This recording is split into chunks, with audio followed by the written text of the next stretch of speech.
இன்னைக்கு news paper படிக்க start பண்றதுக்கு கொஞ்சம் லேட் ஆயிருச்சு. ஈவினிங் தான் நியூஸ் பேப்பர் வந்து நான் எடுத்து வச்சிருக்கேன் படிக்கலாம்னு சொல்லிட்டு. நான் வந்து ஹிண்டு படிப்பேன் அண்ட் தினமணி படிப்பேன். தினமணி வீட்ல வாங்குறது இல்ல. ஹிண்டு மட்டும் தான் வீட்ல வாங்கிட்டு இருக்கோம். தினமணி நியூஸ் பேப்பர் வந்து ஸ்டடி சென்டர்ல நான் போயிட்டு படிப்பேன். ஒரு நாள் 2 நாள் வந்து தொடர்ச்சியா போவேன். இல்லாட்டி 2 நாளைக்கு ஒருக்கா போயிட்டு அந்த முந்தைய நாள் கவர் ஆகாத பேப்பர் வந்து அங்க இருக்கும். ஸோ அத எடுத்து வந்து படிச்சுக்கலாம். இன்னைக்கு நம்ம ஹிண்டு நியூஸ் பேப்பர் வந்து படிச்சுட்டு இருக்கோம். ஸோ பேப்பர்ல வந்து எப்படி நான் நோட்ஸ் எடுத்து படிப்பேன் அப்படிங்கறத உங்களுக்கு வந்து சொல்றேன். ஃபர்ஸ்ட் வந்து ஹெட்லைன்ஸ் என்ன கொடுத்துருக்காங்க அப்படிங்கறது ஒன்ஸ் பேப்பர்ல இருக்க ஃபர்ஸ்ட் பேஜ்ல இருந்து லாஸ்ட் பேஜ் வரைக்கும் எல்லாமே நான் வந்து பாத்துருவேன். என்னெல்லாம் ஹெட்லைன்ஸ் கொடுத்துருக்காங்க அப்படின்னு சொல்லிட்டு. அப்பதான் இம்பார்ட்டன்டான ஹெட்லைன்ஸ் என்ன அப்படிங்கறத வந்து பார்க்க முடியும்.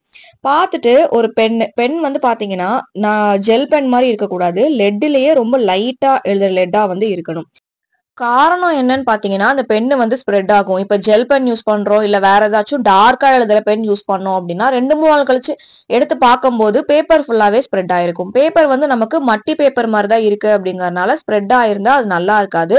ஃபியூச்சர் யூஸுக்கு ஒரு 1 மந்த் 2 மந்த் கழிச்சு நீங்க எடுத்து பார்க்கணும்னு விருப்பப்பட்டா பென் வந்து ரொம்ப லைட்டா எழுதுற மாதிரி தான் பென் வந்து நீங்க யூஸ் பண்ணணும். நான் ஒரு சாதாரண ₹5 லெட் அது பாத்தீங்கன்னா ரொம்ப லேசா எழுதும். அதை வந்து நான் ஒன்னு வந்து வாங்கி வச்சிருக்கேன். என்னோட அதிகபட்ச விலையுள்ள லெட்ன்னு பாத்தீங்கன்னா லெட்ன்னு சொல்ல முடியாது. பென்டல் பென் இருக்குல்ல, அந்த பென்டல் பென் தான் நான் வந்து யூஸ் பண்றேன். ரெட் கலருக்கு ரொம்ப டார்க்கா இருக்கும். எக்ஸாமுக்கு வந்து பென்டல் தான் நான் வந்து யூஸ் பண்ணேன் மெயின்ஸுக்கு. ஸோ அது எனக்கு வந்து ஈஸியா இருக்கும். பேப்பருக்கு வந்து நான் சாதாரண ஒரு லெட் ரொம்ப லேசா லெட் வந்து யூஸ் பண்ணுவேன்.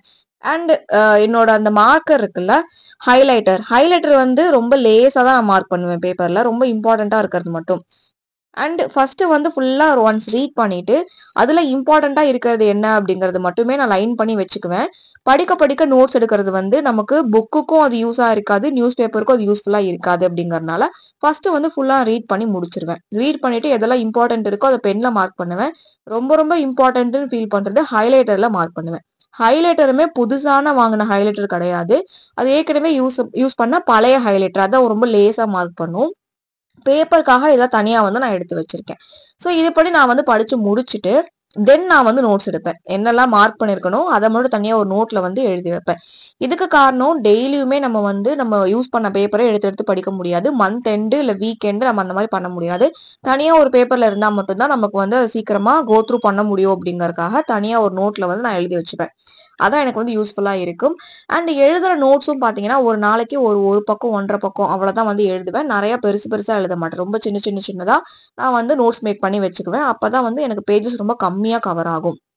1 இயர் 1.5 இயர்ஸோட கரண்ட் அஃபேர் வந்து நம்ம எக்ஸாமுக்காக ரிவிஷன் பண்ற மாதிரி இருக்கும். நிறைய பேஜஸ் வர மாதிரி எழுதி வச்சோம் அப்படின்னம்னா அது நமக்கு வந்து என்ன இவ்வளோ இருக்கா அப்படிங்கிற மாதிரி ஒரு ஃப்ரஸ்ட்ரேஷன் வந்துடும். சீக்கிரம் முடிக்கணும் அப்படின்னம்னா பேஜஸ் கம்மியா இருக்கணும் அப்படிங்கிற மாதிரி இருந்தா சீக்கிரம் வந்து நமக்கு கம்ப்ளீட் பண்ண முடியும். இந்த ஒரு ப்ராசஸ்லாம் டெய்லி நான் வந்து பேப்பர் வந்து நோட்ஸ் எடுப்பேன். அப்புறம் எந்த டைமிங்ல எடுப்பேன் அப்படின்னு பாத்தீங்கன்னா ஏர்லி மார்னிங் ஒரு 6:30 அந்த மாதிரி ஸ்டார்ட் பண்ணி 8 o'clock கம்ப்ளீட் பண்ணிடுவேன். நான் ஒரு 1.5 இயர்ஸா பேப்பர்ல நோட்ஸ் எடுத்துட்டு இருக்கனால எனக்கு வந்து ஒரு 2ல இருந்து 2.5 மணி நேரத்துக்குள்ள வந்து முடிஞ்சிரும். இதை விட கம்மி டைமிங்ல எடுக்கிறவங்களும் இருக்காங்க. அண்ட் பிகினரா வந்து நோட்ஸ் எடுக்க ஸ்டார்ட் பண்றோம் அப்படின்னம்னா கண்டிப்பா டைம் வந்து நிறைய எடுக்கும். டக்குன்னு போயிட்டு ஒரு மணி நேரம் 2 மணி நேரம் எடுத்து முடிச்சிட முடியாது. கண்டிப்பா ஒரு 4 மணி நேரம் 5 மணி நேரம் கூட ஆகும். படிப்படியா நீங்க டெய்லி எடுக்க எடுக்க எடுக்க அந்த டைமிங் வந்து உங்களுக்கு கம்மி ஆயிரும். அண்ட் சாட்டிஸ்ஃபைங்காகவும் இருக்கும். எடிட்டோரியல் படிக்கிறதுக்கு தான் அதிக டைம் எடுக்கும். அண்ட் எக்கனாமிக் பேஜ் இருக்கும். அது இம்பார்ட்டண்டா நமக்கு டே டு டே என்ன நமக்கு போயிட்டு இருக்கு அப்படிங்கிற நியூஸ் வந்து கொடுத்துருப்பாங்க. அண்ட் அதெல்லாம் நமக்கு மெயின்ஸுக்கு யூஸ் பண்றதுக்கு ரொம்ப இம்பார்ட்டண்டா இருக்கும். ப்ரிலிம்ஸுக்கும் ஸ்டேட்மெண்ட் வைஸ் கொஸ்டின்ஸ் இருக்கு, அசர்ஷன் ரீசன் இருக்குன்னா எலிமினேட் பண்ணி ஆன்சர் போடுறதுக்குமே அது ரொம்பவே யூஸ்ஃபுல்லா இருக்கும். ஹிந்து பேப்பர் வந்து எனக்கு 2 மணி நேரம் ஆகுது. தினமணி வந்து 1 மணி நேரம் தான் ஆகும். தினமணியில பொறுத்த வரைக்கும் நான் நோட்ஸ் வந்து ரொம்ப கம்மியா எடுப்பேன். அது தமிழ் நியூஸ் பேப்பர் அப்படிங்கறதுனால தமிழ்நாடு சம்பந்தப்பட்ட நியூஸ் வந்து ஃபோக்கஸ் பண்ணி அதை நான் நிறைய எடுத்து வச்சுக்குவேன். நமக்கு கொஸ்டின் பேப்பர்ல தமிழ்நாடு ரிலேட்டடா கொஸ்டின்ஸ் நிறைய வரும் அப்படிங்கறதுனால தினமணி நான் வந்து படிக்கிறேன்.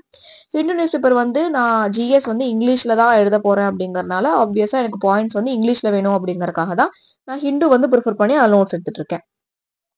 அண்ட் இது போக யூடியூப் சேனல்லையும் கரண்ட் அஃபேர்ஸ் நான் வந்து ஃபாலோ பண்ணுவேன். ஒருவேளை நான் ஏதாச்சும் பாயிண்ட்ஸ் வந்து மிஸ் அவுட் பண்ணியிருக்கேன் அப்படின்னா அது என்ன அப்படிங்கறத யூடியூப் சேனலோட கரண்ட் அஃபேர்ஸ் பார்த்து வந்து நான் எடுத்துக்குவேன். நான் ஃபாலோ பண்ற யூடியூப் சேனல் வந்து ஹிந்தி யூடியூப் சேனல். ஸோ அது வந்து உங்களுக்கு பெருசா யூஸ்ஃபுல்லா இருக்காது.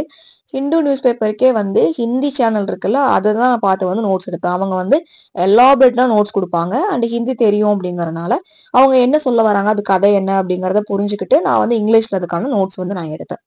ஸோ என்னோட ஹிந்து நியூஸ் பேப்பர் நோட்ஸ் வந்து இந்த மாதிரி தான் நான் வந்து ஃபாலோ பண்ணிட்டு இருக்கேன். நீங்க எப்படி நோட்ஸ் எடுப்பீங்க அப்படிங்கறத கமெண்ட்ல சொல்லுங்க. இந்த வீடியோ உங்களுக்கு பிடிச்சிருந்தா நம்ம சேனலை சப்ஸ்கிரைப் பண்ணிக்கோங்க. ஃப்ரெண்ட்ஸுக்கும் ரெஃபர் பண்ணுங்க. டெலிகிராம் சேனல்ல இம்பார்ட்டன்டான டெய்லி அப்டேட்ஸ் உங்களுக்கு வந்து கொடுத்துட்டு இருக்கோம். டாஸ்க் 1 டாஸ்க் 2ன்னு சொல்லிட்டு இப்போ 2025ல வரப்போற ப்ரிலிம்ஸ்க்காக ஒரு ஷெட்யூல் ஃப்ரேம் பண்ணிருக்கோம். டெய்லி ஃபாலோ பண்ணிட்டே வந்தீங்கன்னா ஏப்ரல் மந்த்துக்குள்ள நீங்க என்டையர் போர்ஷனும் கம்ப்ளீட் பண்ணி ரிவிஷன் பண்ணிடலாம். ஸோ அது என்னன்னு சொல்லிட்டு டெலிகிராம்ல விசிட் பண்ணி பாருங்க. அதோட வீடியோஸ் எல்லாமே யூடியூப்ல இருக்கு. பிளேலிஸ்ட்ல போய் பாருங்க. இந்த வீடியோ ஃபுல்லா பார்த்ததுக்கு தேங்க்யூ.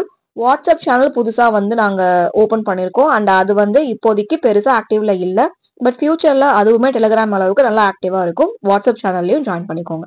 தேங்க்யூ.